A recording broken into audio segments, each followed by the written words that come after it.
News के प्रायोजक है doctor Asadullah Khan English medium school और जूनियर कॉलेज सोलापूर। ही निवडणूक कार्यकर्त्यांची आहे, त्यामुळे या निवडणुकीत कार्यकर्त्यांना संधी मिळाली पाहिजे या भूमिकेतून भाजपचे ज्येष्ठ आमदार माजी सहकार मंत्री सुभाष देशमुख यांनी सोलापूर कृषी उत्पन्न बाजार समितीच्या निवडणुकीत उडी घेतली आहे। भारतीय जनता पार्टीच्या कार्यकर्त्यांसाठी आपण पॅनल उभे करणार असल्याचे सांगितले होते, परंतु त्यांच्या या पॅनलमध्ये काँग्रेसच्या एका नेत्याचा समावेश झाल्याने चर्चेला तोंड फुटण्याची शक्यता आहे। बाजार समिती निवडणुकीचा उमेदवारी अर्ज मागे घेण्याच्या शेवटच्या दिवशी अनेक घडामोडी पाहायला मिळाल्या। सिद्धेश्वर शेतकरी विकास पॅनल आणि सिद्धेश्वर बाजार समिती परिवर्तन पॅनल असे दोन पॅनल झाल्याने आता ही निवडणूक रंगणार आहे।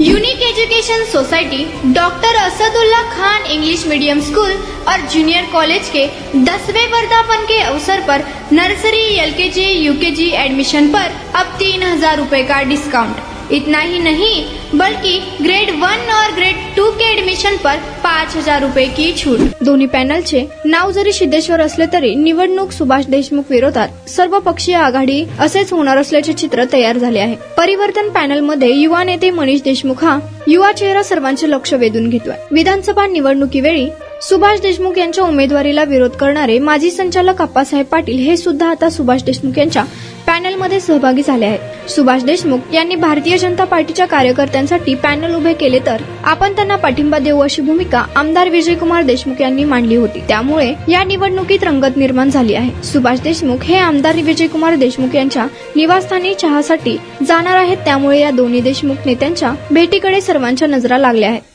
Unique education society doctor Asadullah Khan English medium school और जूनियर कॉलेज के 10वें वर्धापन के अवसर पर नर्सरी, एलकेजी, यूकेजी एडमिशन पर अब 3000 रुपए का डिस्काउंट। इतना ही नहीं बल्कि ग्रेड 1 और ग्रेड 2 के एडमिशन पर 5000 रुपए की छूट।